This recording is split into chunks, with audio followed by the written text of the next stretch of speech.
All right, we're live, and then let's go ahead and 5, 4, 3, 2, 1, 0. All engine running. Liftoff. We have a liftoff.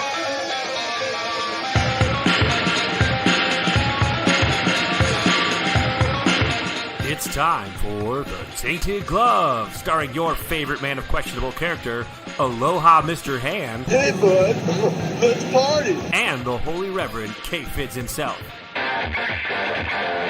It's go time, so grab a beer, grab a bite, and settle in. It's time for The Tainted Glove.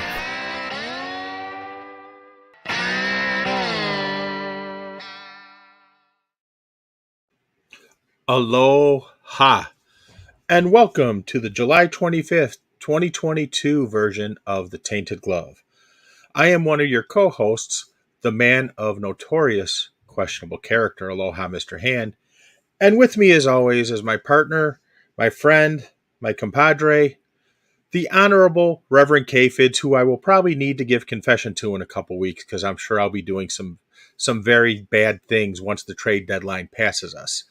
But want to say happy heavenly birthday to Walter Payton, who would be celebrating his 69th birthday today if he was with us, and R.I.P. to Paulie Cicero, a.k.a. Paul Sorvino, and, of course, the father of Mira Sorvino. Hubba hubba. And with that, K-Fitz, take it away. Yeah, no joke. It's been a pretty a rough couple weeks for the Goodfellas family. Yes, very much so. Grim Reaper's been doing some whacking, and I heard this on the score today, and I think Layla Rahimi put it perfectly. Put Robert De Niro and Joe Pesci in bubble wrap now. Absolutely. So yeah, but thanks for tuning in. Thanks for tuning in. We're glad you guys are taking the time to kind of join us for this week again. Plenty of stuff coming down the line today. We're going to talk obviously about the Major League Draft. And how the Cubs and the Sox did or didn't do, what our thoughts are and where they're at, and how they will either improve or not improve, I guess, the Cubs and the Sox. We've got some Bears stuff coming down the line. Obviously, we're talking about the second half of the season, make some predictions, talk about the trade deadline, obviously, in Major League Baseball with the Cubs and Sox. Then we're going to jump to a little bit of Bears stuff. We're getting there. The temperatures are starting to shift. It's actually only 89 degrees here in Vegas right now. I mean, it's raining, but still, which means teams are reporting to camp now. It's that time of year. So we'll talk a little bit of Bears stuff. Some stuff came down today about some possible schematics for a Soldier Field renovation that doesn't include a giant alien ship landing on top of it. And then we'll jump from the Bears stuff onto some entertainment. And Pete got a chance to see Facing Nolan, a really great Nolan Ryan documentary that came out a bit ago. And I got to see Nope yesterday. And then we're going to talk a little bit about live music. I had a live music weekend where I got to go see the Shins on Friday, another buddy's band on Saturday night that I hadn't seen in since 2009. And then last night, I got to cap off a 3-day weekend or a 3-weekend concert extravaganza by checking out the Lumineers. So we'll talk a little bit about those. Not too much on it, but great experiences. So we'll get that obviously probably a much more as we talk. Things kind of come up. So with that, let's jump right to it, man. Major League Draft finally, came down. We've got ourselves some, we had some predictions in here, what we thought maybe the Cubs would do and the White Sox would do. And, my guy, the guy that I really wanted for the Cubs was there again in a row, and the Cubs passed on the guy for the second year in a row. So it was a little bit of a weird thing, but actually we got some pretty interesting stuff to talk about when it comes to the White Sox and the Cubs, because I actually am not super disappointed, to be honest, with the Cubs. So I guess let's jump into the White Sox first. I mean, I always jump in the Cubs because I'm the guy that's talking a lot, but let me pull up the White Sox real quick and we'll talk a bit about some of their projects I think you said the key word, and that's been my frustration with the White Sox, with the White Sox draft. This is not a knock against who they drafted. It is a knock against their approach, for lack of a better way to put it. In the first round, they drafted, and I hope I say this right, Noah Schultz, correct, a left-handed pitcher from Oswego East High School, right here in Illinois. Now, he has signed for $2.8 million. That was his signing bonus, with the slot value being $2.78 $2,789,400. So just slightly above slot, slightly above. Now, this pick bothers me. And again, it is not a slight on his ability. You know, there's been comps to Chris Sale. There's been comps to Randy Johnson because he's a 6'9", something like that, left-hander. Slow your roll on that, okay? Slow your roll first. Second, this is the White Sox. What's the sense of being the White Sox if you can't White Sox something? Right. Because you drafted a project in the first round. I'm sorry. Projects are not for the first round. Most first round, if you get a bullpen arm for a pitcher, if you get a bullpen arm out of the first round, let alone a starter, you're doing good. Position player, if you get a everyday starter, you're doing great. If you get a bench role type player, you're still doing good out of the first round. You don't draft a project in the first round. You don't. You just don't. This makes no fucking sense. It is, again, the White Sox doing White Sox things. You know, and who was the best player available out there? The one that you wanted, Cam Collier, was gone before he got to the White Sox. Didn't the Reds take him, I believe? Yes, Reds. I think like 13th or 14th or 15th, somewhere in there. I can pull that up. In the teens someplace, I want to say. And the White Sox were 26th. So, again, and to me, this draft, for both the Cubs and the Sox, sends the same message. In my opinion, it sends the same message for both teams. Forget about going after free agent pitching. They don't want to pay the price for a free agent pitcher. So they're trying to go bulk with pitching and hope that something sticks.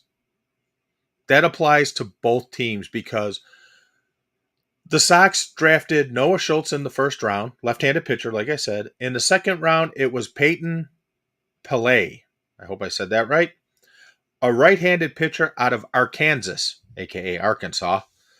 And the slot value for that is basically 1.15, probably 1.16 million when you round up and everything like that. Has not signed yet. Third round for the White Sox, Jonathan Cannon, a right-handed pitcher out of Georgia with a slot value of $606,600. Again, has not signed yet. And the important thing to remember about drafting, and correct me if I'm wrong, this is the way I understand it. The important thing to remember about drafting is if you don't sign one of those players, you lose more money than just that slot value carries. That you can't like draft someone in the second round, not sign them, and go and spread that $606,000 or was it the third round, I should say, and spread that $606,000 across other people. You basically lose that because wasn't that the situation that happened a couple of years ago with a player with Houston? I believe it was with Appel. Mm-hmm. When he didn't sign, kind of like the gold standard of it, right? Exactly.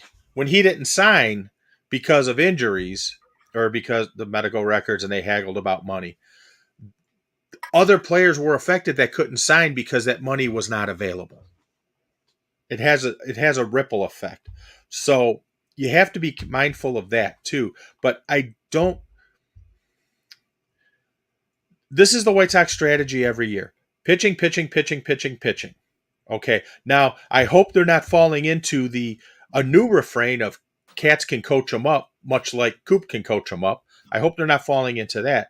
I question their draft strategy. It makes no sense to me. I know other people have raved about it. It's great. But I'm sorry, you took a project in the first round. You took a project in the first round, an admitted project in the first round. First round picks are not for projects. I can understand taking a high school guy in the first round if he's not a project. I'm sorry, I cut you off. Go ahead. No. I was just going to say, I mean, yeah, project.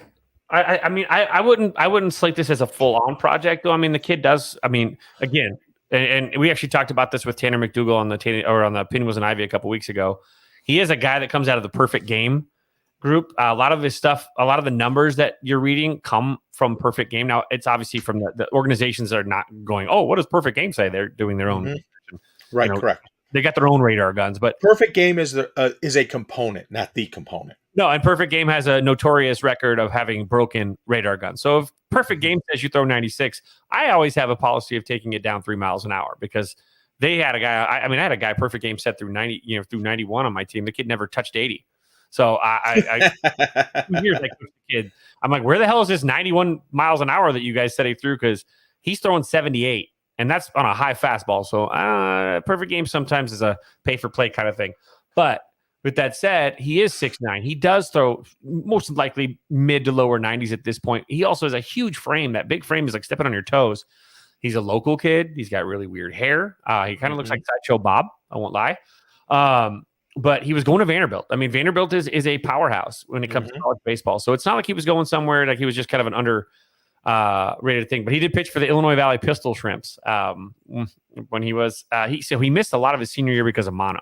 If you didn't know that. Yeah. So he didn't pitch much his senior year, but when he posted for that Illinois Valley Pistol Shrimps in the Prospect League, now I think if this is the same league I'm thinking of, I played for the Wheaton White Sox in that Prospect League back even when I was in college, and it was a pretty good competitive league, and so he was pretty good there. I mean, yeah, maybe his ERA is a little bit high. It's only 0.93. Mine was lower in that same league, but whatever. No, just kidding. But he has some. Pretty good. He was ranked as high as 23rd overall, but he was ranked 49th overall by MLB Pipeline. Now, MLB Pipeline, I don't take the MLB rankings much either because it is like they're basically they're not the superstars. The real draft experts don't work for MLB Pipeline. Yeah. The real draft experts are with teams drafting people. True. I don't like him sometimes, but Keith Law knows what he's talking about. I do put a lot of value in the Keith Law prospect looking and with Law, I think he agrees with you that he was a little bit of a stretch for the White Sox that position. And I wouldn't look at it as a project, but you can see that the White Sox know that he's not someone that's going to be ready with the big club for a while. Right. That's correct. And so maybe he's projecting to be a younger Crochet that with better health. Because if mono is the only problem that he had, can think of a lot of million things that were worse. I had mono my junior year. It was horrible. By the time I was over, I dropped like 30 pounds. I couldn't even afford to lose. And I looked like a broomstick with arms. So he's a 220, 6'9", 220 guy. And I'm sure that dropped while he was with mono. So he probably has put on a little bit more weight than since then, but I don't know. It goes back and forth with whether or not he's going to be a project or if this is a kid that they're like, this guy's going to be a dude faster sooner than later. But I wouldn't call it a full-on project, but I would say that it has that stench of project and a long time for them to develop if the White Sox organization can, of course, develop the talent in their system. And that's, to me, that's the other part of this. That's the other component of this because you drafted a project. I don't think the White Sox farm system has the ability to coach up a project. And that's a genuine concern. We've seen it now. We've seen some guys come up with some poor fundamentals and guys that don't know where they're supposed to be. I do worry about his size as well, being because he's so long and lanky. How athletic is he going to be on the bump? Can someone drop a bunt down the first baseline while he's falling towards the third baseline and basically get themselves an easy hit? Well, not only that. I mean, that's a fair point. But also, he's 6'9". There's a lot of moving parts. And the more moving parts you have, the easier it is to get out of whack. Yeah, very true. I mean, I'm watching his footage. I mean, he looks like a broomstick with arms himself. He's just so tall, though. The ball doesn't look like it jumps out of his hand yet, but I don't know. I'm watching the footage here. I mean, here he is throwing in the Perfect Game, East-West game, All-American Classic or whatever in San Diego. It used to be the Aflac All-American game. And there's a 92-mile-an-hour fastball that he blew by a high school kid. So I do dig that he wears number 9. I'm always a big fan of that. Both the Cubs and the White Sox drafted dudes in the first round that both rock the number 9. As a number 9er myself, I'm okay with that. Well, number 9's retired for the White Sox. He just went into Hall of Fame yesterday. It's true. Now, for you, the one guy right now, I'm looking at it with the White Sox. At least based on what I'm looking at the MLB signing tracker, they signed Schultz, Yes. but they have not signed Peyton Pillette. They have not Correct. signed Jonathan Cannon, Jordan Sprinkle, Tyler Schweitzer, Eric Adler, Mark McLaughlin, Mario Camilletti. I mean, I'm looking at the White Sox haven't signed anybody.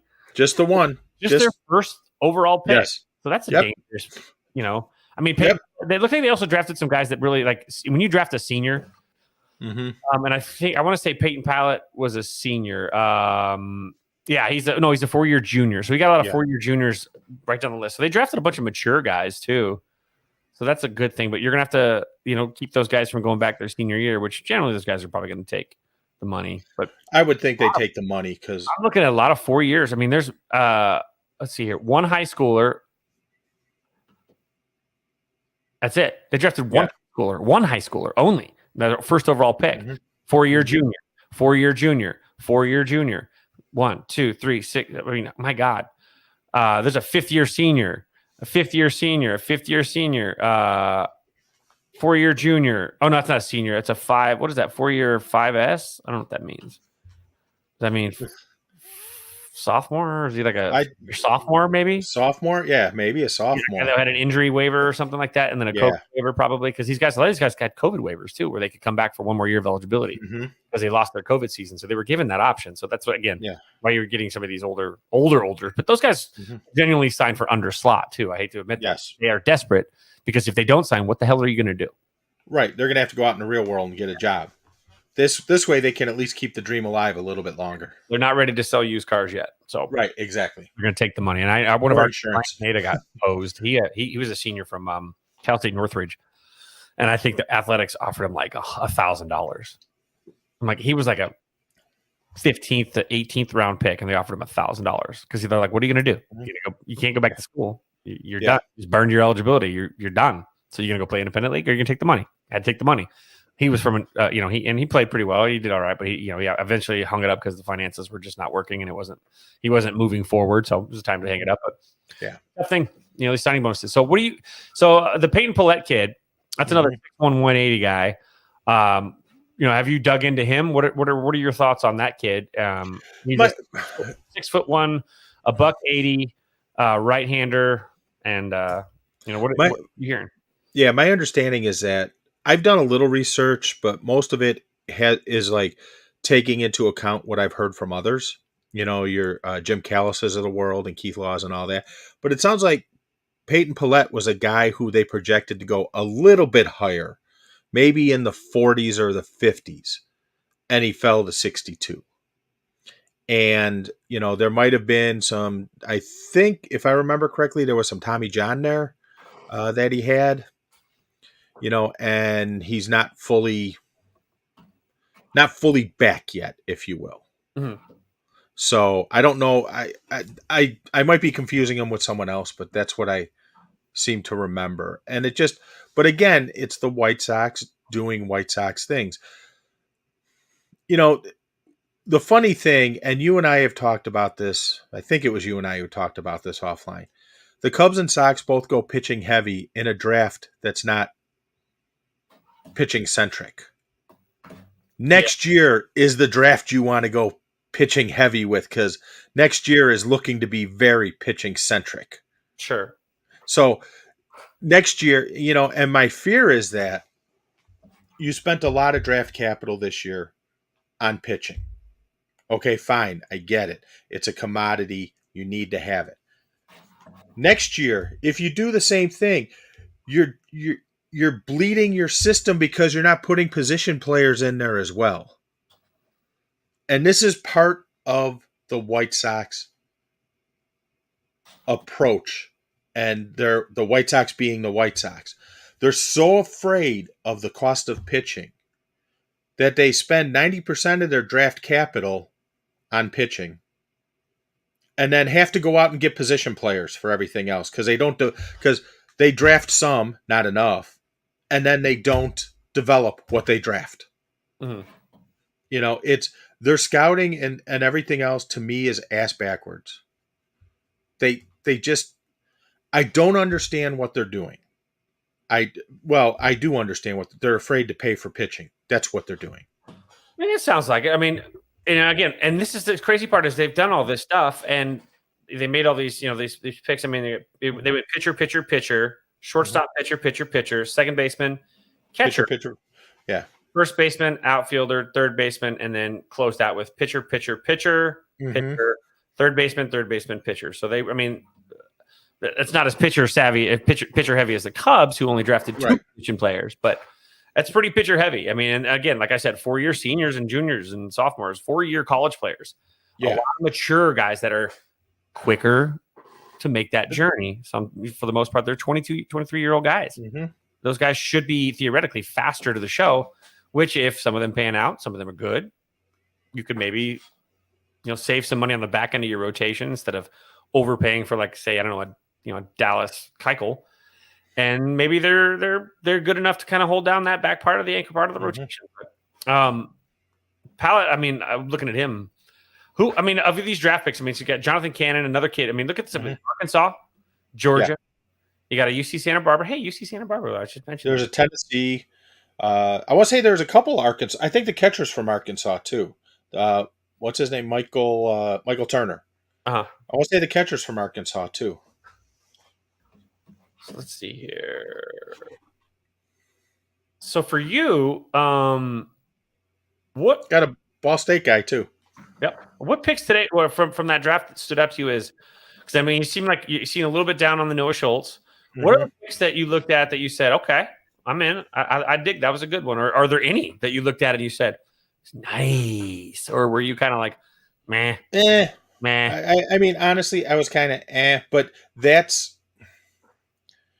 when you're drafting at 26, I mean, all the top tier talent in theory should be gone by the time you get to 26. So you're relying on your scouts, your scouting director, to have a good idea of who could be the diamonds in the rough. And maybe, and in all honesty, maybe Schultz becomes the next Randy Johnson or the next Chris Sale.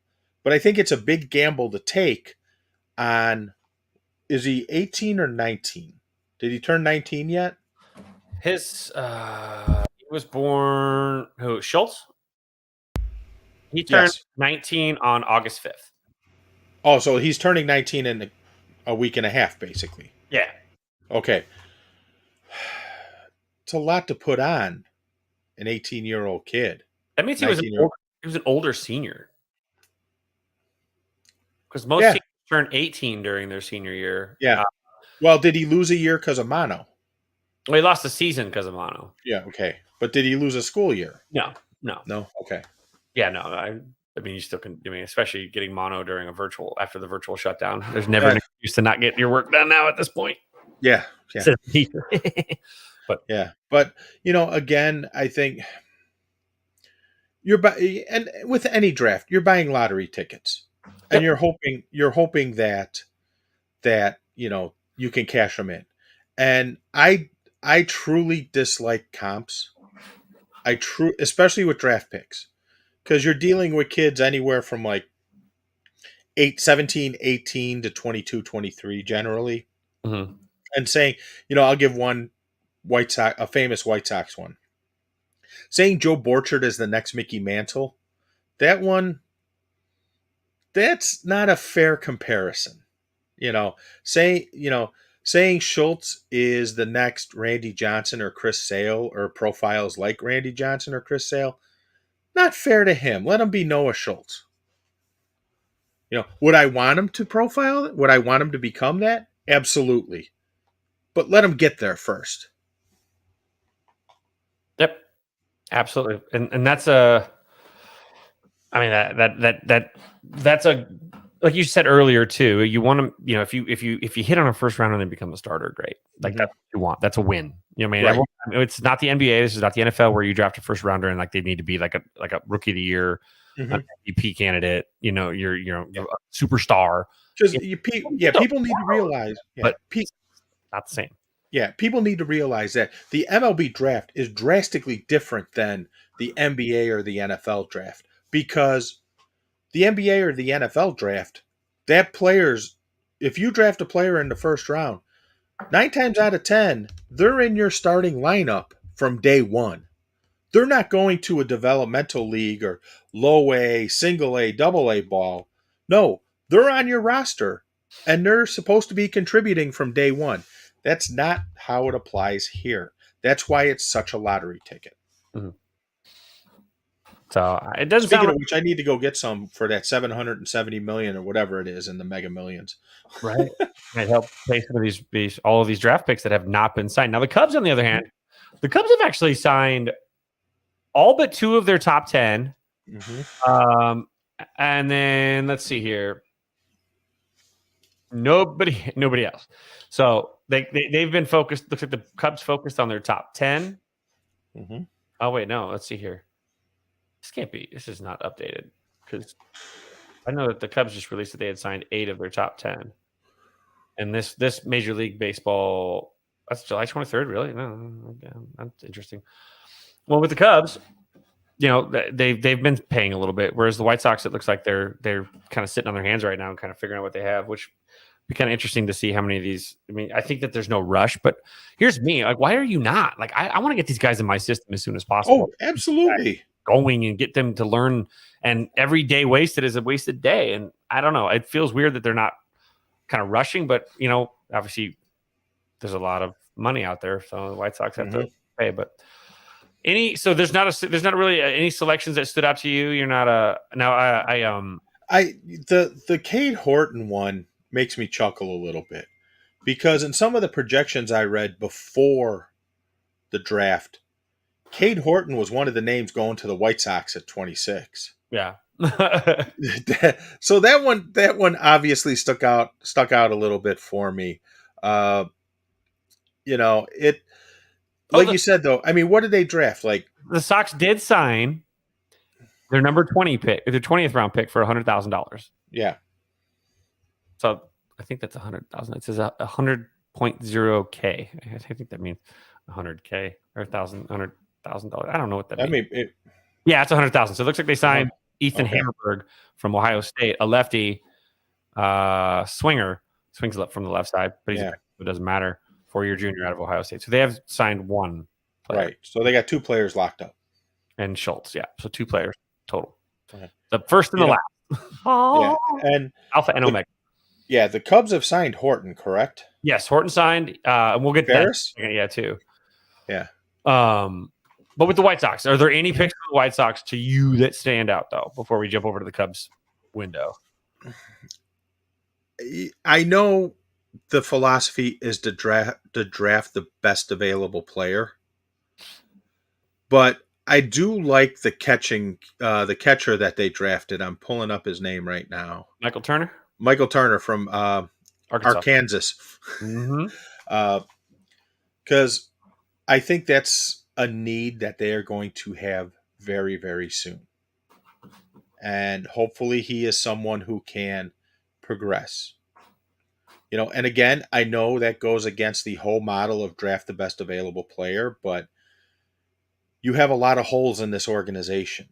And I'm going to say something a little bit later when we talk about the trade deadline, and it isn't flattering to this organization. That's called a tease. Ooh. All right. So let's see here. I just lost my page now. That freak sucks.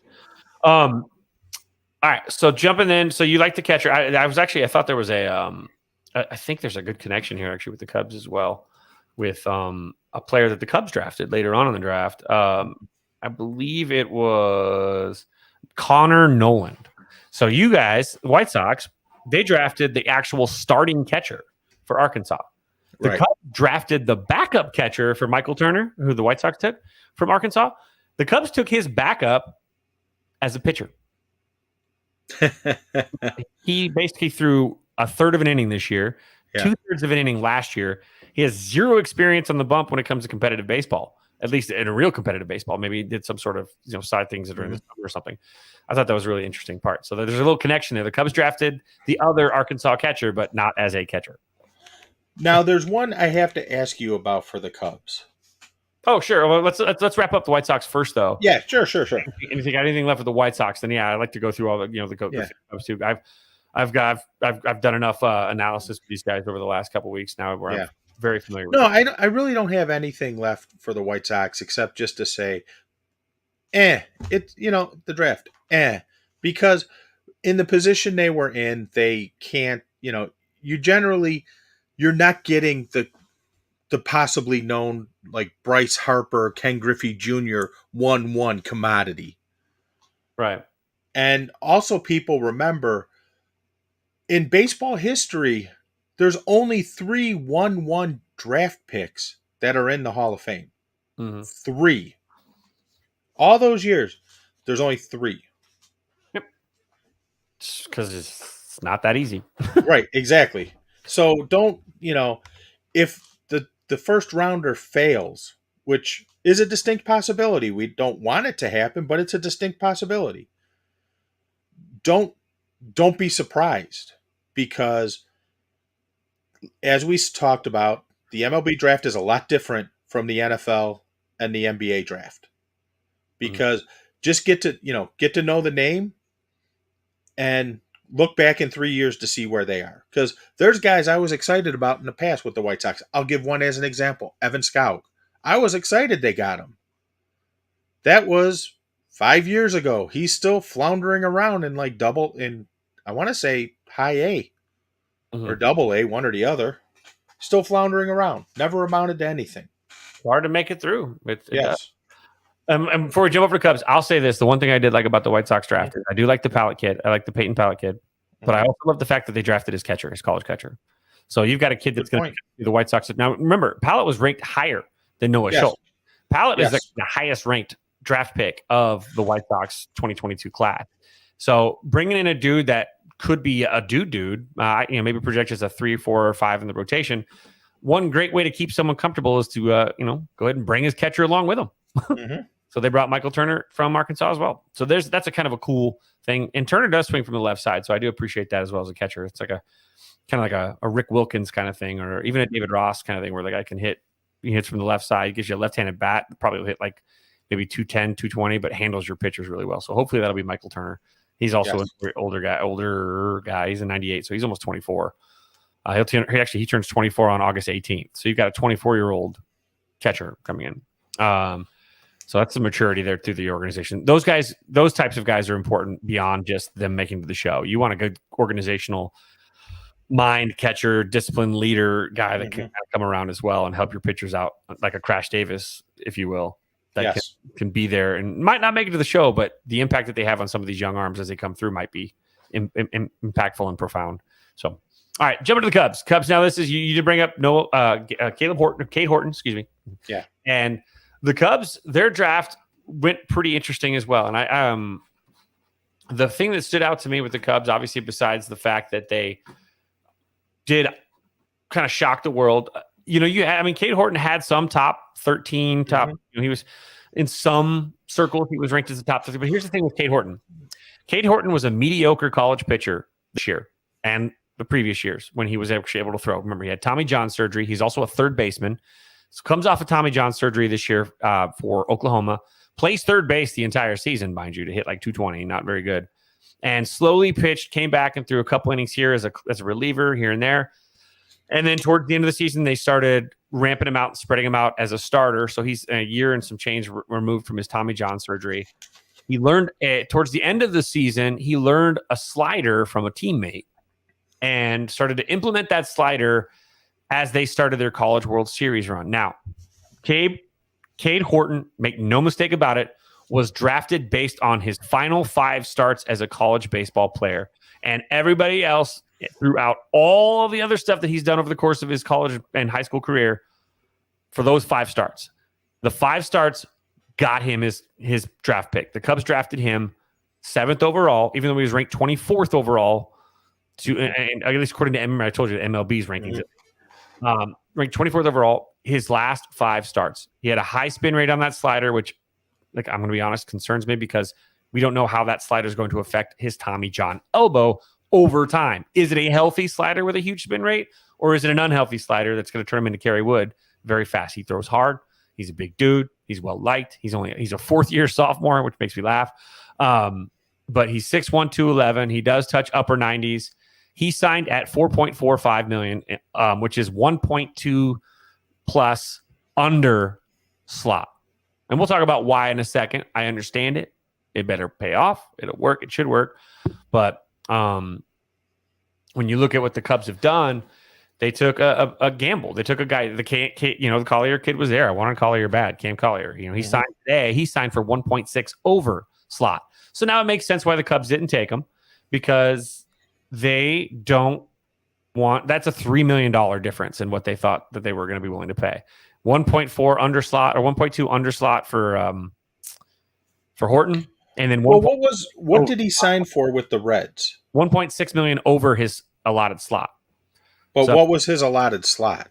Let's see here. Do you know?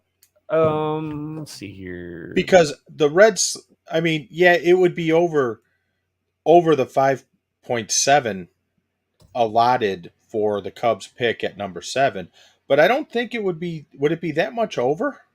He signed for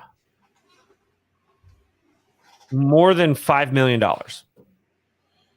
And okay, so but slot for Horton was 5.7. So he signed for $300,000 over the Cubs, what the slot was. My point is, if you take what Horton signed for under slot, which is 1.2 under slot, the Cubs were only willing to pay 4.4 million in that 7th hole slot, even though it was 5.7 million for allocated.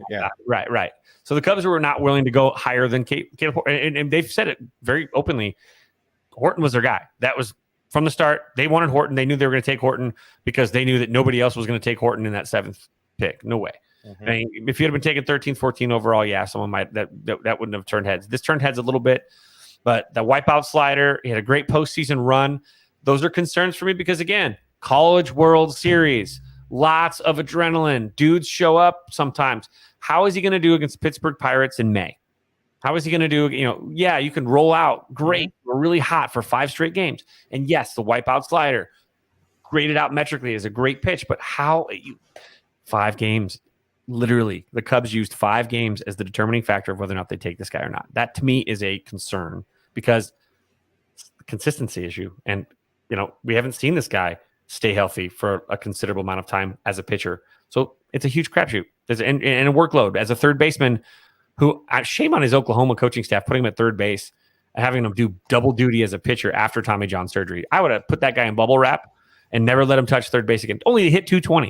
I mean, he hit like 220, 230. Like, not even a good hitter for the college. Like, it was a waste. Why are you risking that kid's health? And so he does throw 98, they said, and sometimes they said he might be able to, maybe even hit 100. I don't know, triple digits, but I don't know. They've signed him, so he's locked up, 4.4 million. Again, 1.3-ish. Under the slot, and then that leaves the Cubs up for their 2nd overall pick in the 2nd round, which is Jackson Ferris, who was projected to be a higher pick than Kade Horton. But I am a huge fan of the Jackson Ferris pick. A big, tall lefty, a dude that for me, he's 6'4" and 195, throws hard. IMG Academy in Florida. He played with the I think the 2nd or 3rd overall pick. Green played with him at IMG, a really good ball player as well. But 6'4", he's a lefty, so he's going to have to be. It's going to probably cost them. His pick value for the slot is 1.66, so they haven't signed him. But with the savings from the Kade Horton deal, I'm sure you're talking about 2. Yeah, the 2nd overall pick is worth 1.6. Second round pick for the Cubs. Yeah. At the 47th overall, it's a 1.66 slot value. I'm going to assume he's probably going to sign for 2.1, 2.2. Okay. I feel like they're going to take at least half of that savings from Horton and roll it to him. The other half, I think, is going to go to Najir Mule, their 4th round pick, who is also a high school kid who is going to be very good, I think, one day. But, I mean, with the Horton thing, you said you had some thoughts on Horton. So what were you thinking? What's your thoughts on the Horton thing? No, it wasn't Horton I had thoughts on. It was their 11th round pick, Brandon Noriega. No school. Yep. That's the one that stuck out. It's like, where's this kid coming from? I'm 100% under the belief that this is one of the first Major League Baseball prospects to utilize TikTok as a marketing tool for the draft. No school, no connections. And if you look at his TikTok page, there's a bunch of pitching videos. And so I would love to hear the story behind how they figured out who the hell he is.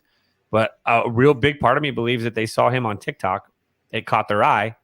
And in maybe one of the first examples of TikTok being a major league draft resource, they found this kid and then it gave him another look and gave him a chance to see what the kid has. And the kid flew under radar and they signed him. I mean, so that's what I'm thinking. I'd love to hear. I don't know what the story is.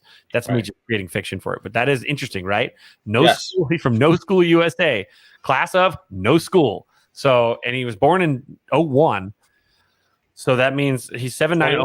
He's 21 years old now. So he's 21 years old. So he's 3 years removed from high school. So he has zero connection. So what? Whoa! I bet you he's got a tripped out story. I'd love to hear that one day. Yes, and and also just in fairness to the Cubs on this, you're talking about the TikTok video. Remember, they signed the White Sox signed Tadahito Iguchi based off a video. Yep. Never actually saw him in person. Based it entirely off of video. So with the Cubs, I didn't like the Horton pick. I was upset. I was pissed. The Ferris pick. Yes, I know. When you take that average together, though, of those two players together, in the mean value of this, and again, people don't. I'm not saying that Kade Horton isn't a 13th, top 13 player. Mm-hmm. I'm saying with the value that you got when you average out the mean between Horton and Ferris, what the Cubs really got were on average two later first round picks for the price of the first and the second overall, first and second round. Mm-hmm. That's the way I look at it. So in theory, what you're saying then is take the number 7 and what was Ferris was ranked in the top 47. 20. No, what you're saying though is, so instead of looking at it as a number 7 and a number 47, look at it 2/23. Right, exactly. Look at it as 23 and 24 or something like that. Something where you got better than what, I mean, mm-hmm. it will, and they're good. I don't think that they're, I would say neither are projects. It's just mm-hmm. a lot of risk. And when you look at what the Cubs did with their draft this year, there's a lot of dudes coming through this draft that have a lot of risk when it comes to arm surgery and whatnot, but they all are high velo guys. I mean, when you get to the Cubs, the second day of the draft, the Cubs drafted just 2 players in their 10 picks under 6'4". Brandon Noriega was 6'2", mm-hmm. and their last pick, Kashawn Collier, I finally got, at least they got one Collier, right? From Meridian, Mississippi. He's 5'8", 160. Everybody else, Cubs went in the 12th round, 6'4", 6'4", 6'4", 6'5", 6'5", 6'5", 6'7", 6'6", and they all are hard throwers. These are all dudes that throw hard. Except for the Hayden McGreary kid we'll talk about in a second. That's the Colorado Mesa University kid, the catcher, who hits fucking bombs, and he plays with one of my former pitchers that I coached as a pitching coach, and so his catcher was Hayden McGreary. So he had some pretty interesting stuff to tell me about Hayden. We'll cover that when we come back down the line. But with those first 2 picks, I was upset at first, and then once it started rolling out, I mean, it was almost insane. It was like, it felt like Tommy Boy when he's like, "What's for dinner tonight? Chicken or chicken?" Because it was like, what are the Cubs drafting? A pitcher or a pitcher? Yeah. So they went pitcher, shortstop, and then pitchers all the way through down till the 15th round, and then a catcher, pitcher, outfielder, pitcher, outfielder. So 4 position players out of 20. The rest are all pitchers. So for the Cubs, the Ferris kid is good. He's a good hard throwing lefty. Again, 6'4". He's going to be a pretty good ball player out of IMG Academy. Then in the 3rd round, they did a power projection. They took a kid from Temecula Valley High School, another high school shortstop, a power projection kid. I'm not entirely sure about his signability, but he was ranked 86th overall, 166, or he was picked 86th overall. The Paciolo kid was actually Chris Paciolo was his name. He was ranked 166th according to MLB.com's draft preview. But a strange pick, but it's a power profile. I think that they're going to probably throw some money at him, or they take less for the slot. He's a kid that's be happy to be picked, should be lucky to be picked in the 3rd round. Maybe he'll take less than his pick value slot of $735K. Maybe he'll sign for $500K, and there's another $200,000 that you can kind of filter down, especially this Nazir Mule. So the 4th round pick for the Cubs was Nazir Mule.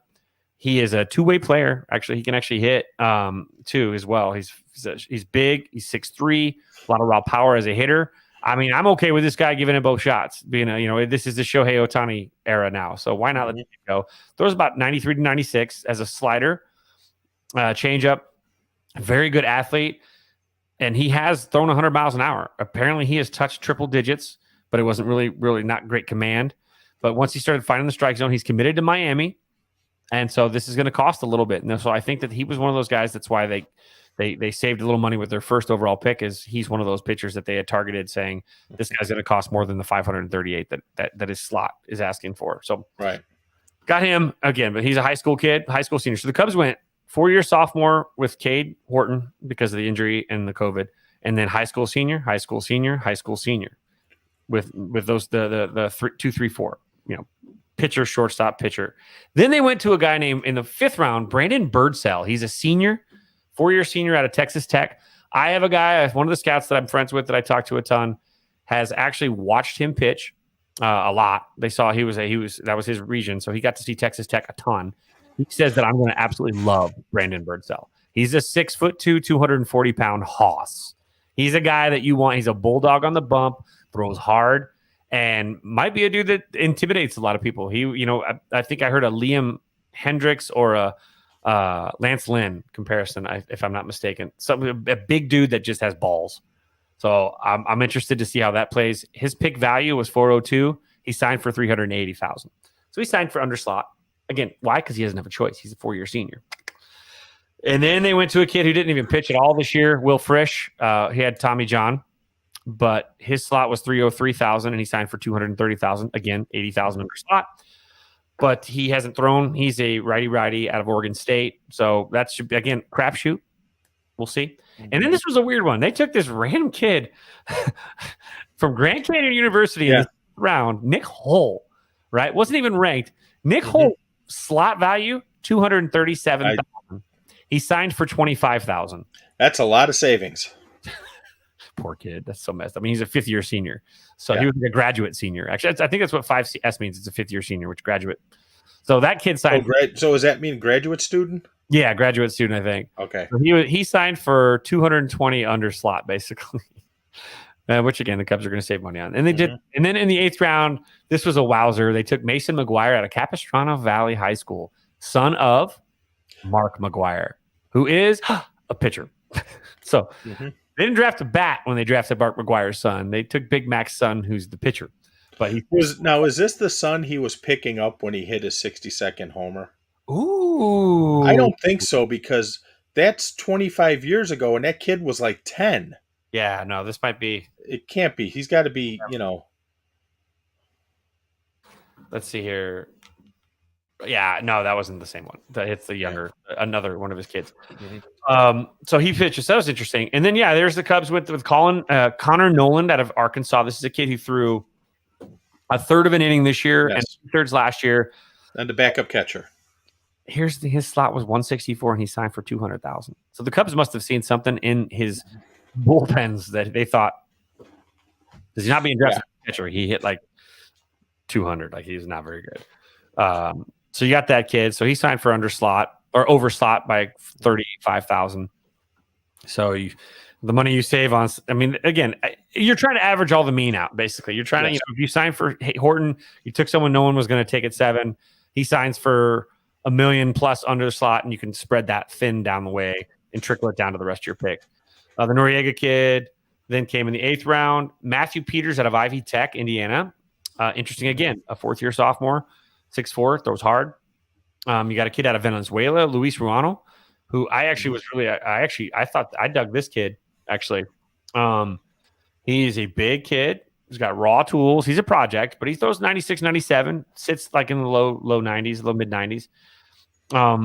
But, he's 19 at draft time. He's a guy that needs some time to develop, but this is a guy that the Cubs system, which I feel like they've improved. Their pitching development has been really good at the lower levels for the Cubs, so this guy would benefit from him.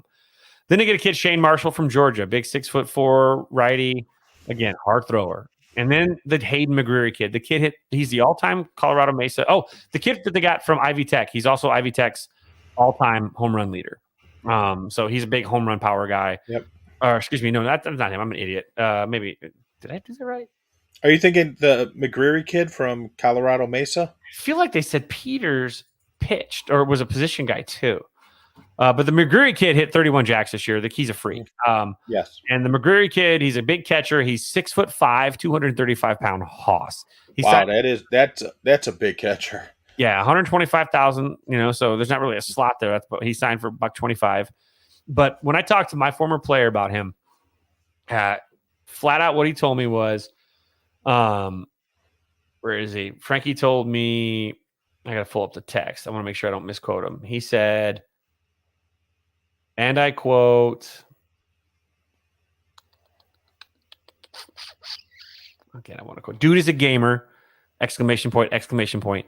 Best hitter I've ever seen and pretty athletic for his size. He's a balanced hitter that can put the ball 450 feet. It's a great pickup. So big fan of his catcher going. So I don't know. Maybe the Cubs got a guy that could be a power hitting catcher down the line, but you love those kind of guys because they're going to shove you against the wall. They're going to protect your pitcher at least. And without question. You'll think twice about charging a mound if that big boy's back there. Allegedly is a big fan of beer. Good beer. Like craft beer. That's another part of it. So that's another dude that the Cubs, I'm going to keep an eye on that guy just because he might have been a diamond in the rough because Colorado Mesa is a Division II school. Sometimes big guys like that get lost in the shuffle, but he is he led he's one of the national leaders in home runs. He was actually even got some golden spikes. So that's pretty cool. And then there was a kid named JP Wheat at Next Level Academy. He's a high school senior, 6'5", $185 pitcher. Andy Garriola out of Old Dominion, a fourth-year senior, 6'5", 235. The Garrett Brown kid out of Georgia, fourth-year senior, 6'7", 218 pounds. A lot of these guys don't have great numbers when you look at the stats. It is all for the Cubs about projectability and hard throwers.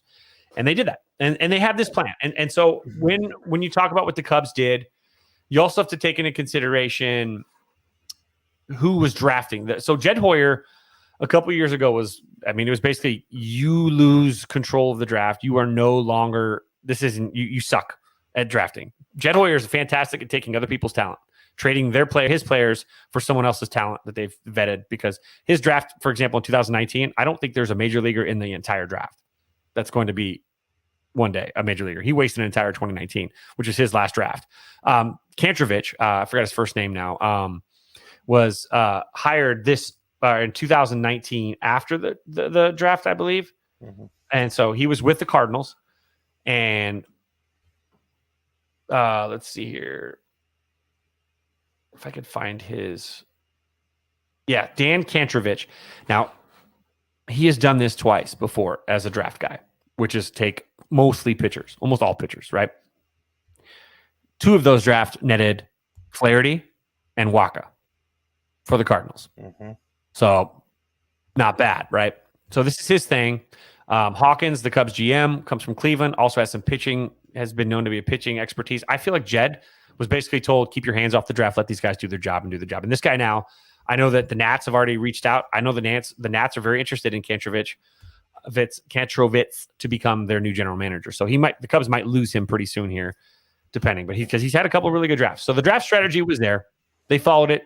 They held to it. I don't have a problem with it. If I had to grade the Cubs draft, I'd give them a B+ to an A-, which isn't bad. I say B+ because of the draft risk of injury, especially with the first overall pick with a guy that had 5 great starts, and that's what we're basing everything on, is those 5 great starts, and can his body hold up? If it does, it might be a fantastic pick that we'll look at one day and go, what a hell. They were playing chess when everyone else was playing checkers. I personally think that the Jackson Ferris kid's going to pan out. The Najir Mule pick, I really, really love. Again, like I said, let the kid give it a shot. Sign the kid and say, yeah, you can play both ways. You can go give it a shot until you're tired of it. And then whatever you're doing best at the time, we'll go there. But not a bad draft. It was a good draft. And I think the Cubs, they lacked pitching depth in their organization. It's not done. The Juan Soto stuff. You might see some of these names they might not everyone sweat in a Cubs jersey for all we know. So we'll see how that works out. But not terrible, not great. I wouldn't say not great. It was a B+. It was a B+. Yeah, and the one thing I struggle with is grading a draft a week after it happened, because I believe you can't really grade it until 2-3 years down the road to see where they wind up, because it is like, unless you've got a Bryce Harper or a Chipper Jones or someone like that, or a Ken Griffey Jr. at 1, it's all a crapshoot, and you hope that your guys know what the hell they're doing. Mm-hmm. Yep. And you had mentioned Juan Soto. which brings up an interesting topic. It's a good That segue. is the trade deadline. Yeah. So the obvious question to you is, are Contreras and Happ and Robertson going to be gone? Yeah, I think so. I mean, you can't not. I mean, if the Cubs were willing to pull the trigger last year for Chris Bryant, Javi Baez, and Anthony Rizzo, they got to be willing to pull the trigger on these two because, I actually think that Ian Happ has more value trade-wise than Wilson Contreras. Wilson's a rental. His contract is up at the end of the season. Ian Happ is cost-controlled for another year and a half. He's arbitration eligible. He's going to get a little bit more in the offseason, but he's not getting paid like some superstar money that's going to be something that Wilson Contreras. So Wilson's going to be more of a rental for whoever he goes to, which really does. And he's dinged up a little bit. He's got a little soft tissue. He's been struggling with a little bit here and there. His numbers have gone down. We've talked about this. They waited too long. Should have traded him in June when he was at a high value. At least on the positive, Ian Happ is actually at a high value right now. Robertson's going to go just because he's been a good closer for the Cubs, but Happ is the one that intrigues me the most. I hate to see Happ go. He's done a really, the Cubs have really kind of worked on him. He's come a long way. There's been times where he was sent down because of his performance, but he's well liked. Fans love him, and he's come back and he's fine. He's an all-star, man. And it's unfortunate that he's going to have to go, and it's unfortunate the Cubs have to trade talent that they've spent all this time developing to have him go thrive for somebody else. I'll put it this way: Chris Bryant, now that he's healthy and he's back, in the month of July for the Rockies is slashing 338, 403, 662 with 6 doubles, 5 homers, and 10 RBIs since July 1st. That's an MVP month. That's a player of the month nominee to continue. I mean, he hit a jack and 2 doubles last night. He's playing Chris Bryant baseball now that he's healthy. The babies are done. His wife finally had the babies, twins. That will never go to Minnesota. Haha. But they're not. Well, they're always happy to pull a trigger. They got to pull it with Ian Happ too. I mean, it sucks though because again, you should be supplementing these guys, not turning them loose to somebody else. And that's the unfortunate product of their poor Jed and Theo. But Jed is the general manager, right? At least some fault. Mm-hmm. People for some reason want to blame Theo and not Jed. So either Jed's a bitch and Theo does everything, and so then Jed gets no credit for the World Series either. It's so weird. They want to give him credit for the World Series, but they don't want to blame him for the bad shit that happened. So which one is it? Was he involved or not? Was it Theo or was it Jed too? And that's where it kind of drives me nuts with Cub fans is they're willing to make excuses for Jed when there's no excuses, man. You've been in this. This has been your franchise for 10 years now, pal. You are part of this. You're the reason. So they should have had to sell off their superstars to actually have a farm system. But that's what happens when you draft like shit. That's why having Kantrovic in now, you've got it at least a couple years of good drafting. I mean, the Cubs, they passed on Montgomery last year, but the Jordan Wicks kid's going to probably turn out to be a number 2 or number 3, number 4 in the Cubs rotation if it pans out. I mean, he's starting to pitch well against kids that are 4 years younger than him at high A.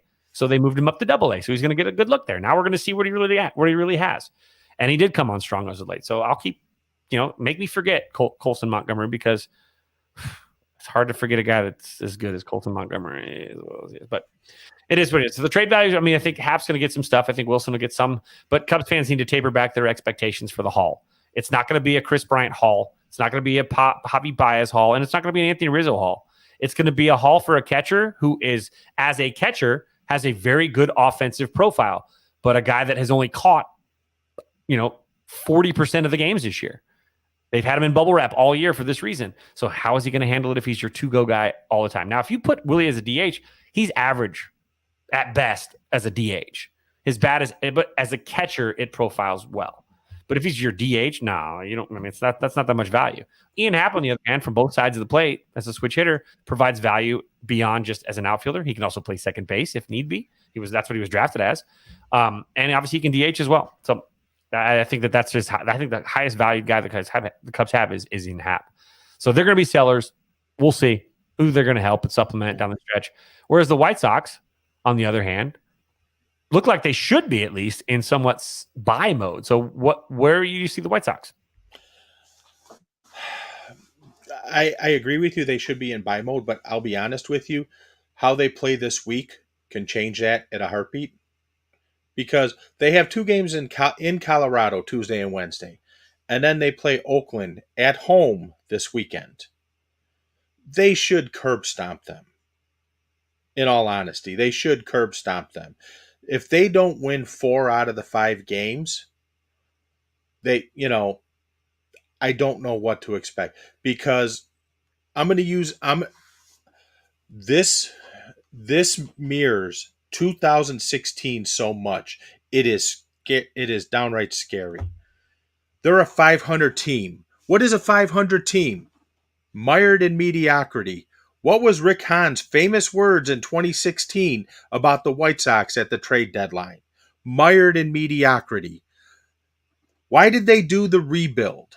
Because in 2016, they had starters get injured and they had no depth. And they had no one in the minor leagues who they could trade to fill holes. What's the difference between the 2016 White Sox organization and the 2022 White Sox organization? Absolutely fucking nothing. They're in the same goddamn boat they were in 2016. The same goddamn boat. Right now, in all honesty, they should be one of the front runners on Juan Soto. But they don't have anything to give for Juan Soto. Juan Soto is another white whale for them. He is. A left-handed power bat that they could put in right field. Boy, haven't we heard this one before? But of course, they don't have anything to give up. And honestly, there is a possibility they could get Juan Soto by doing the unthinkable, taking on Patrick Corbin's contract, because the cost will be a lot less if you take on Patrick Corbin's contest.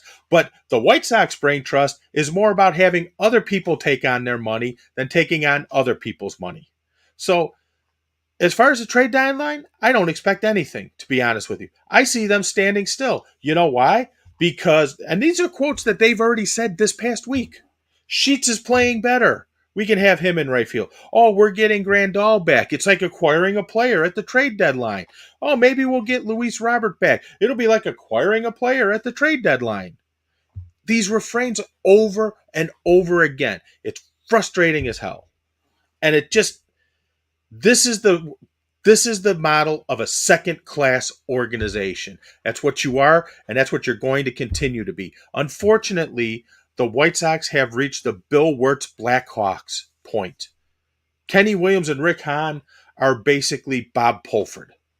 Have a job for life, even though they fail miserably at it. You want to see the Dilbert principle at work? Look at the White Sox front office.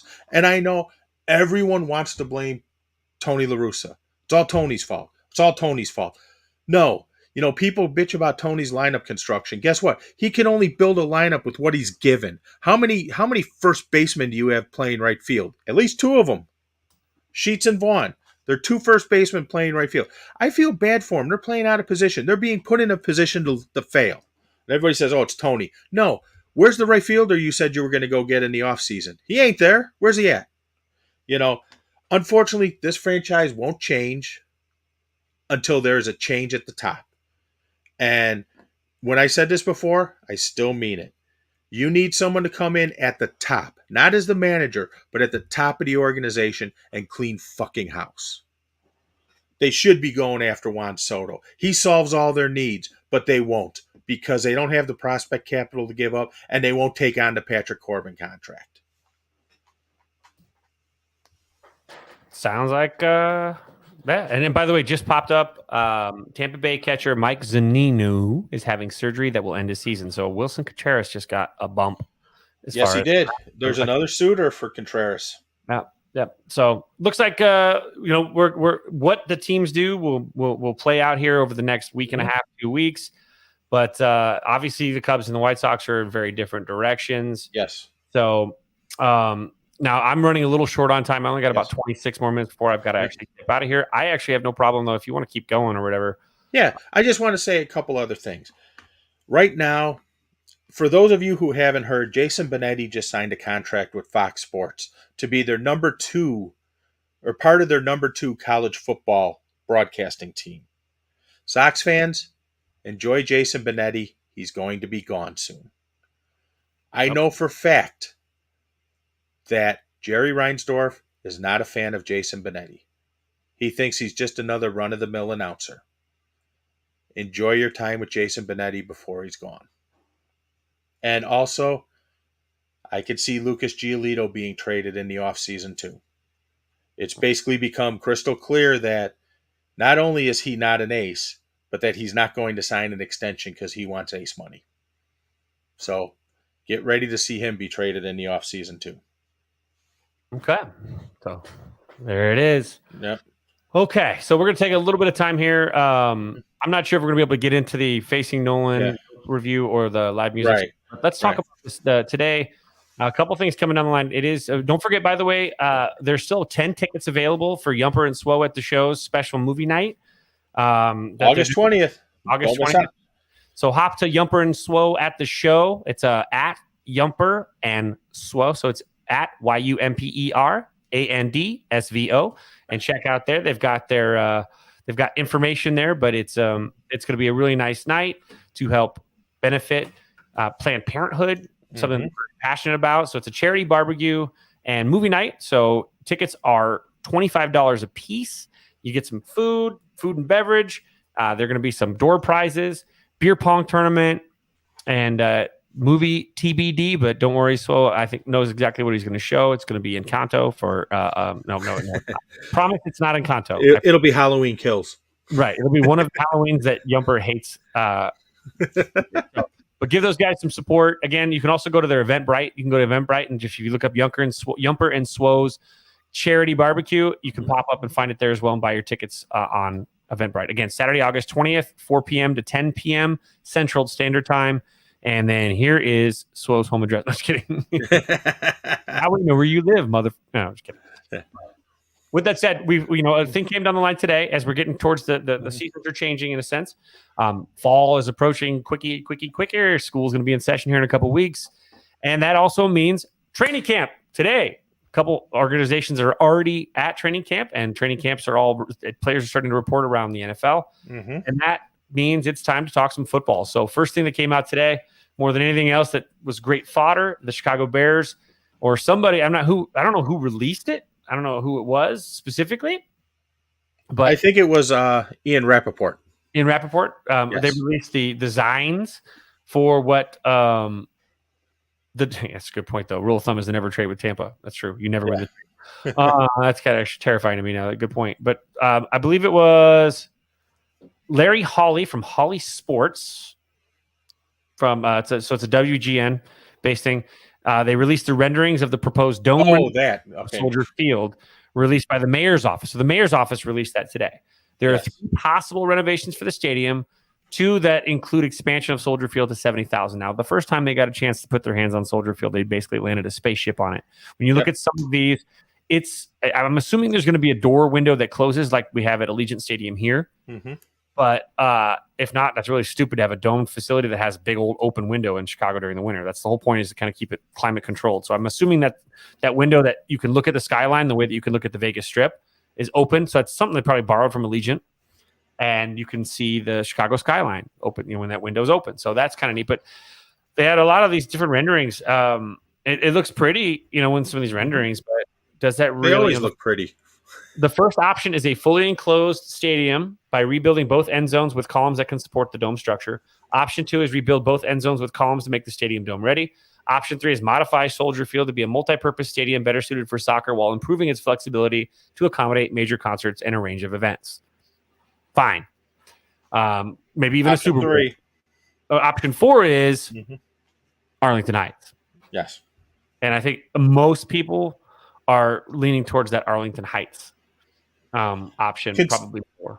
Considering the Bears refuse to even entertain conversations, I think we know where this is going. Why do they buy that land? They're going to do a study on the land that they've already paid for to see if it's feasible to build a stadium there. Really? Well, the Bears are that dumb, but common sense says that feasibility study's already been done and they know the answer. Yeah. It's funny because everything the Bears have done has said point blank, we're going to Arlington Heights. Because why? They will own the land. They will own the stadium. They will own the naming rights. They don't have any of that right now. Right. So they've got the, so it's becoming the optics war. You see it all the time. Yeah. Cities want to make sure that they keep their franchise, but they're not really sold on actually giving what the franchise requests. Right. So they play that public opinion game, and they said now it's just going to get probably pretty ugly eventually. If the Bears move out, if and when, you're going to see some broken relationships with the city of Chicago. I'm sure. They will keep the name. They'll keep the name the Chicago Bears. But yeah, I'm saying the Chicago government will be just like when it got really tough when Rahm Emanuel was in charge and the Cubs had a pretty big thing going with him. He made it life as a living hell for the Cubs for a long time to try to get that landmark status, to do the renovations to Wrigley, to make Wrigley a better place. When politics get involved, all of a sudden there's more dynamics to it's more than just building a stadium and blah, blah, blah. You're playing a lot more public perception and it's not only public perception, the politicians have to win. That's the big problem of it. They have to win. Yep. And they will. Yeah. And in the end, they have more power than a lot. But I'm not talking about mayors. Mayors aren't going to control this one. This one goes deeper than a mayor. No, this one is going to be the gentleman sitting in Springfield will be getting involved at some point. Right. It'll be the gentleman in Springfield versus the NFL commissioner. Right. Is what it'll boil down to. With that, that's just a little logistical stuff, geographic stuff. But the big news that came out today is that Roquan Smith, who has not extended his contract, will not be participating in training camp tomorrow when the veterans report because of the contract situation. He has not received an offer that he would remotely consider, so he's going to wait. Now, I think the Bears front office has now done a great job, the new regime under Ryan Poles. And Ryan Poles, is that right? Yes. Yeah, Ryan Poles. Sorry, I'm Poles, Ryan. Not Pace. Poles. Right. It makes me. I feel like I say it wrong all the time because I'm like it's so close to Ryan Pace. But I think Ryan Poles. I think he'll figure out something with Roquan Smith. There's a lot of cap space. It's just a matter of getting it done. And a veteran like him, I'm fine with him not reporting tomorrow. Fine. That's more snaps for his legs and his body and less wear and tear. I mean, you want him to be around his guys, but they understand. I mean, these guys are professional. He's a professional. He'll show up. He'll be ready to go. And also, I don't care what monster lower score queef said about him in South Africa about something that happened 3 years ago. There's zero proof. There's zero evidence that he actually did anything. And so it's conveniently popping out right before his big contract. So there's the cleat chasing money grubbers are going to pop in and try and do their thing, but it's BS. But I mean, he's so integral in that defense. I mean, you got to sign him, right? I mean, well, and the one thing is, if you take a close look at the Bears' financial responsibilities after this season, they could very easily sign him. Very easily. I think it's probably just a matter of structuring a contract where they don't overextend themselves this year, where it's like he not necessarily deferred money, but it's like the first year is X and the second through fourth years are Y, to account for the amount of flexibility they have at the end of this season is staggering. And I think that Roquan Smith knows that he's going to sign. Oh yeah, absolutely. I mean, even his Instagram, he posted today a picture of him with that new Bears orange helmet that I kind of did. I kind of like it. I like it. I mean, I like it better than the old throwback one that they had. The white one? Not the white one, the blue with sort of with the white C though. Yeah, no, I like the blue with the white C, but they had the blue one with the orange on it. Not the C, but like a stripe on it. Oh, that's right. Yeah, with just like almost like the reverse Cleveland Browns. Yes, exactly. Yeah. Well, he posted it in his uniform today. When the smoke clears, 58 gonna be there. Yeah. So, take it for what it's worth. It probably is just there. I wouldn't doubt that he's pressing and pushing, seeing what he can get. I wouldn't doubt that they're probably negotiating right now, and they're probably just working through the structure of it. And he's being safe. He's like, I don't want to go out there and get hurt and have this blow up on me. Yep. So I want to sit out until this is done. And it wouldn't surprise me if it gets done in like a week. I think I can't remember who it was today. Daniel, it was Greenberg Or Yeah. I'm trying to remember. Yeah. One of them said it should take no more than 6 weeks to get this done. And of course, Oh, I don't think it's even less than that. Pops. And again, this is the kickoff. Like you said, he's keeping himself safe. This is the kickoff to negotiations. All these other idiot fan bases. Oh, yeah, we'll send you our kicker for Roquan Smith. Yeah. Nah, this is the guy that we don't trade. All right. This is the guy that gets built around. It's fine. So he's going to get his deal. I'm not worried about him holding out, but other fan bases need to shut their pie holes. Mm-hmm. Like that moron last year that thought that the Bears were going to trade. What was the trade? It was for Carson Wentz. Oh, yeah. Stop, you morons. No, Bears are not going to send you Roquan Smith and, David draft pick, like your first rounder for 2 first rounders for Carson Wentz, dipshit. So it's not that serious. This is how you kick off your negotiations. Mm-hmm. It doesn't hurt that once you drop this in the court of public opinion and optics, you got to do it. Like, it puts the pressure on the Bears. The pressure's not on Roquan Smith. It's the pressure's on the Bears to come to an extension agreement with him. The only time Roquan Smith will feel pressure is come September 1st. Yep. After he's been paid, now go produce. That's it. Right. Yep. Right. Exactly. Because he will be the opener against San Francisco here in Soldier Field. He will be trotting out on the field.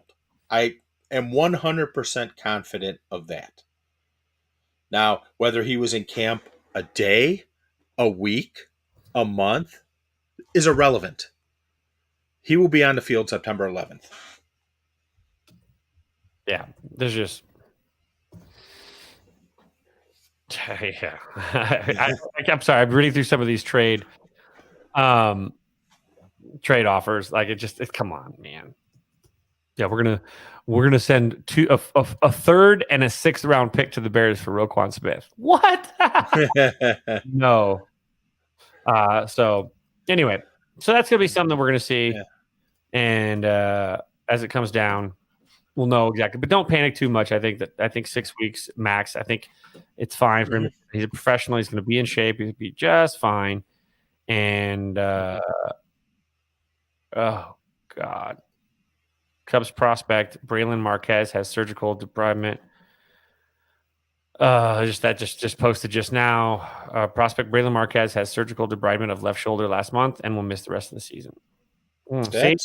This is why prospects are prospects until they are not prospects. Like, Braylon Marquez is a stud, and he's not healthy. He's a left-hander that now he just had to have his shoulder, debridement.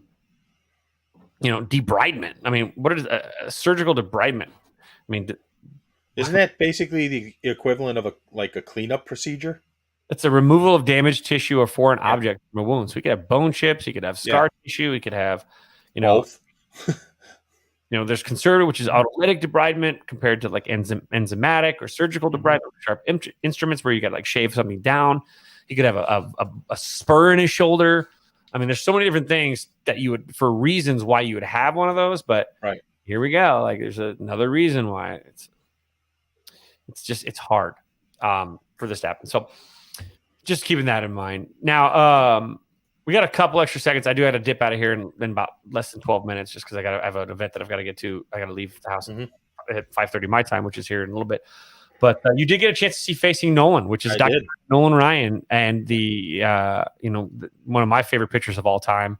I'm actually a big disciple of Tom House. Great if you're a big fan of Tom House is featured in there. Yeah, Tom House should be in there. Tom House is the guy that basically created that football throwing program. Yes, that he utilized, and he also caught Hank Aaron's record-breaking home run. Little side note, and was Nolan Ryan's pitching coach in his final days in Texas. Correct. And so I actually have worked under Tom House a few times as a young ball player myself.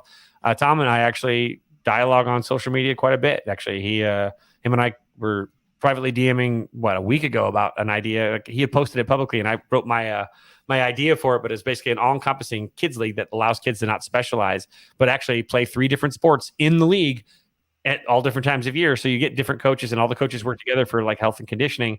And then when it's time for their season to start, they break away, and it teaches everyone how to like work together, blah, blah, blah. But it also teaches kids to not specialize and enjoy and see what kind of sports are out there for you. So him and I were DMing on that. So I love Tom House. Big fan, huge fan. One of the best pitching follows if not the best pitching follow on social media right now. Him and Pitching Ninja are my two favorites. Him and Pitching Ninja are the two best follows. So if you get a chance, Tom House, give him a look. Yeah, so you guys see Nolan facing Nolan. I did. Facing. I've had a friend that saw it, loved it. So what were your thoughts? I loved it too. And, a lot of people forget Nolan Ryan was a member of the 69 Miracle Mets. He started his career as a Met. Him and Tom Seaver were very tight until, unfortunately Tom Seaver left us. I do know that Nolan Ryan made a donation to the Hall of Fame and Tom Seaver at the time of his passing. But otherwise, Nolan gets traded to the Angels. He thought he was going to when he got the call and they said, you're going to Los Angeles, he thought he was going to the Dodgers and it was ecstatic. And then he's like, oh no, it's the Angels. And they talk about how his idol was Sandy Koufax. And he wanted to throw one no-hitter just to see what throwing a no-hitter is like. He winds up throwing 7. But it goes into how he felt, his maturation as a pitcher, his thought process. Remember, he was the first $1 million free agent too back in 1980 when he signed with the Houston Astros. And it was completely driven on he was going to sign in Texas so he was close to his family. And Houston was about 30, 40 miles from his hometown in Texas. So he was signing there no matter what. And then they just offered him $1 million+ and that was that. And it's funny to see the press conference with him and J.R. Richard. And, and what sadly happened like 6 months after that press conference with J.R. Richard. J.R. Richard, for those of you who don't know, was a pitcher who was absolutely on a Hall of Fame trajectory. Absolutely. If you want to see what J.R. Richard looked like pitching, go watch the 1980 All-Star game because it was him and Steve Stone squaring off against each other in that game. And it talks about his time in Houston and how it broke down at the end and how he wound up with the Rangers. And that's where he came across Tom House as well, who helped him with, the football, throwing the football as a way of helping him keep his arm ready to go and all the steps he would take and everything else. His workout regime was he worked out every day except the day he pitched. Every day he worked out. But it's a great insight into him as well. And they go into the Robin Ventura fight or Noogie Fest, if you will. And one interesting fact I found out about that is that is the most requested and sold picture of Nolan Ryan's career. Him giving, Robin Ventura the business. And, everybody wants him to sign it. Don't mess with Texas. Nolan Ryan. But it also talks about the end, how his career ended. He felt the tendon in his elbow snap on a pitch in Seattle. Mm-hmm. He threw another pitch and he knew he was like 46 at the time. And he just walked off the mound. He's like, I know I'm done. And, they came out to him. He goes, I'm done. I'm done. He knew he was done, and it goes into all that and everything else. And it has, it has his wife, it has his kids, and it has his grandkids telling stories about him too. And, some of the people who faced him, George Brett talked about, I feared the guy. Even when I went into the Hall of Fame with him, I was still afraid to talk to him, stuff like that. Yeah. But it is a great, great watch. You understand, it helps you understand a little bit the baseball life, and it really, really delves into the baseball life from the wife's angle as well. Cool. Which is really interesting to hear how she was basically mom and dad for the kids, because he was out, they're in Texas, he's out in, New York or California or wherever else. He's on the road. Part of the reason why, like I said, why he signed with Houston was he wanted to be close to home, and he was, except when he was on the road and all that kind of stuff. So highly, highly recommended. And they talk about how, there was a pitch they measured of his in like 1974, I believe it was, that came across at 100 miles an hour. And they said using today's technology, they clocked it at 108. No pun intended. No No pun intended. That's actually what happened. little shot. But But dude, he led the league in, he's a career all-time strikeout leader, right? yes. he's also- And Randy Johnson brought up a point. He goes, I'm number 2 in career strikeouts, and I'm 1,000 behind him. People forget, though, he also is the career leader in walks. He's a career leader in walks. He's the career leader in home runs allowed. Grand slams allowed, I believe it was. At the end of it, they list out all the records he has, good and bad. Nice. I like that because he's got that Brett Favre thing going too, like most career touchdown passes and most career touchdown, interception things. Interception, yeah, kind of thing. But that's, I mean, he's one of the greatest pitchers of all time. He's the Advil father too. Like he's a guy that 7 no hitters. I mean, he's just a dude that just was great. So that's I'm looking forward. I haven't gotten to see it yet. I'm looking forward to seeing it. And he does dispel one myth. He does dispel one myth about, or I should say, more so Tom House than him. The famous picture of him bleeding from the lip, with the blood on his jersey. He did, it wasn't from some vicious line drive. It was from a grounder that popped up and just like hit a pebble or something and got him in the lip. Yep. Doesn't take much. Yeah, exactly. Little bump, little bloody lip. So you got to see that. Now, one word that I'm going to, I got to see a film yesterday that actually, if I were to step into a batter's box and face Nolan Ryan throwing a 108 mile an hour fastball, the film is actually the word that would come out of my mouth if offered the opportunity, which is nope. So yesterday I got a chance to go see the Jordan Peele film Nope. I would not call it a horror film. I would call it a suspense film. But I got a chance to see that yesterday in IMAX, which is what it was shot in, and it's native IMAX. So I did enjoy it. It was a good film. I don't know where it falls under his trilogy. I guess you want to call it his trilogy of what Us and Get Out. But it's definitely less terrifying than those. This one's, and it's less gory too. But this one is, I thought this felt like a vintage Alfred Hitchcock film. I think I'm going to say this about Jordan Peele. But Jordan Peele is the M. Night Shyamalan that we deserve. Meaning his twists. Now, you don't want to get hogtied into twists too, right? You don't want to be that, like, because then everyone expects one every time.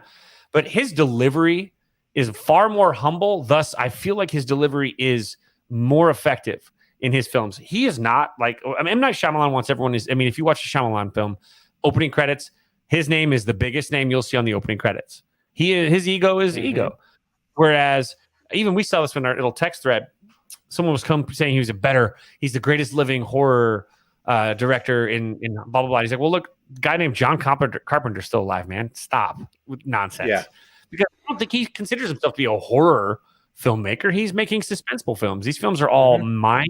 They're not a horror. It's not like, I mean, maybe Us could be classified a little closer as horror, but these are not horror films. These are suspense films. These have deeper, nefarious types of things. Now, yes, one would call it a horror film for African Americans if you saw the movie, if you see Get Out.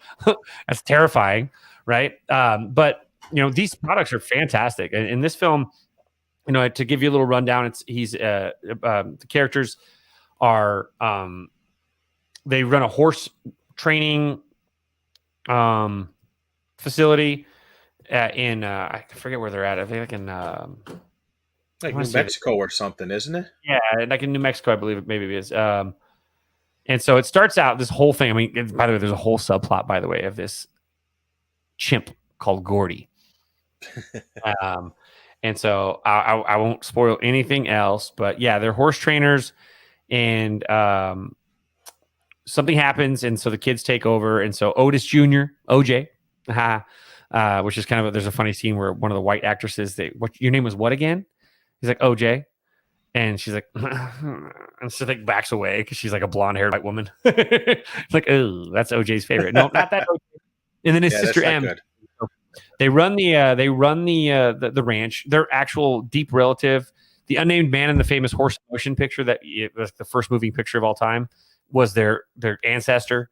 And so basically they're on this ranch, and something starts to happen. It's an I'll just.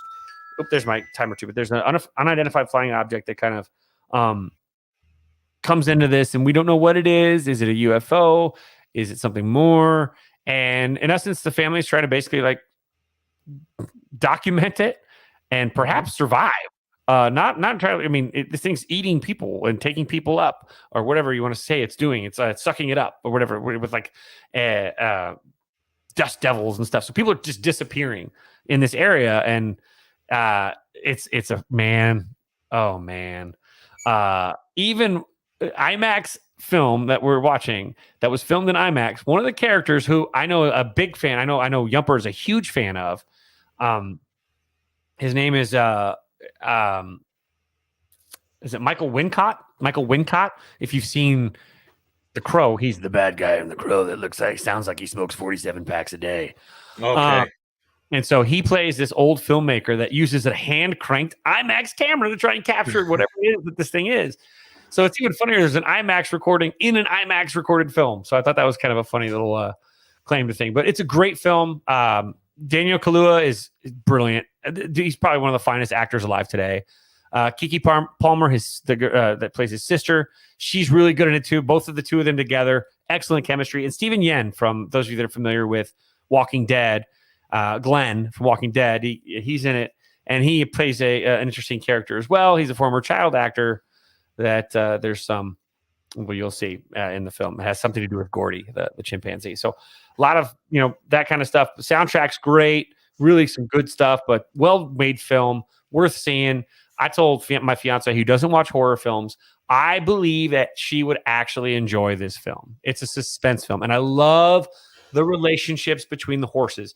The film is actually broken down into segments based on each individual horse's name. So like Ghost, and then Jean Jacket, and like all their horse names or whatever. And those tell parts of the story. So it's kind of a really cool. Plus, you've got this overlying thing about Gordy the Chimp that the whole film starts out with. We meet Gordy the Chimp first. And Gordy, I always wanted a chimpanzee in a diaper as a pet. Gordy made me think about things a little bit, I guess I'll put it that way. So really good stuff. So it's worth seeing. I would rank it probably either 1 or 2 in the trilogy. I didn't like Us as much as I loved Get Out.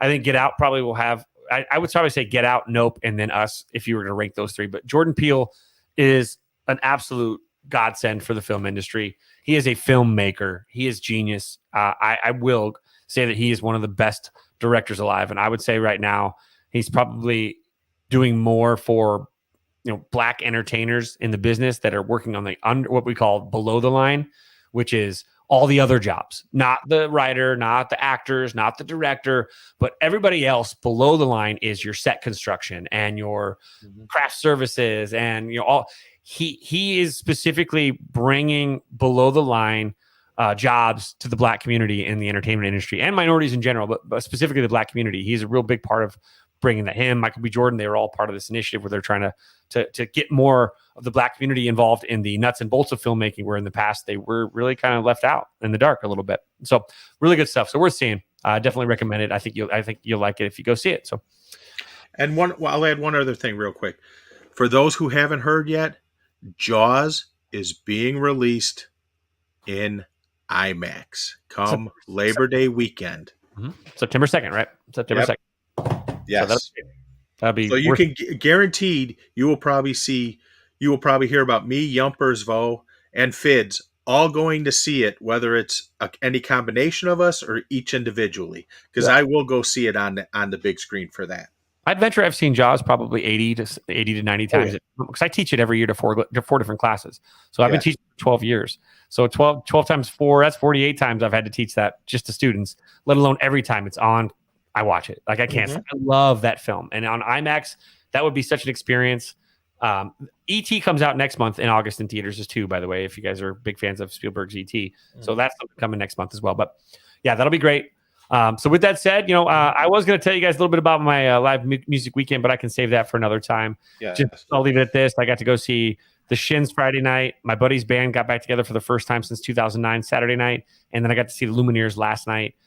This is, of course, 2 weeks after I got to see the Black Keys right after our last broadcast as well. So a lot of live music. Just bought some Leon Bridges tickets for Friday. So I'm going to see Leon Bridges on Friday. Pretty stoked for that. But for me, before we dip out of here, I do have to go to an event. But other than that, there's I keep your eye on the Cubs. Trade deadline by the next time. We'll be back in 2 weeks. next time we're back, we'll probably have some decisions that would have been made.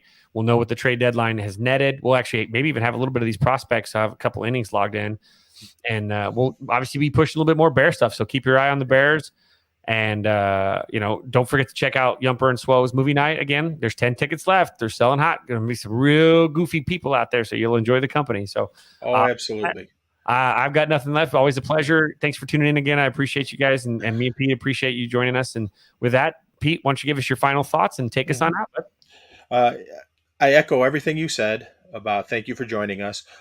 We are going to try, and one of the announcements that came out last week was about the road race in Chicago. So we are going to try and get our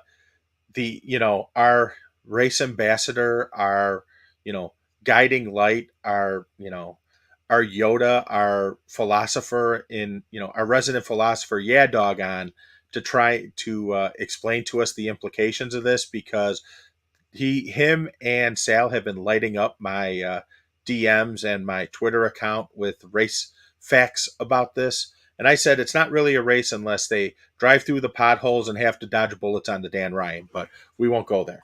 So with that, thank you for joining us. As I've said all along, your time is the most valuable asset you have, and we appreciate and are humbled by you spending some time with us, listening to us.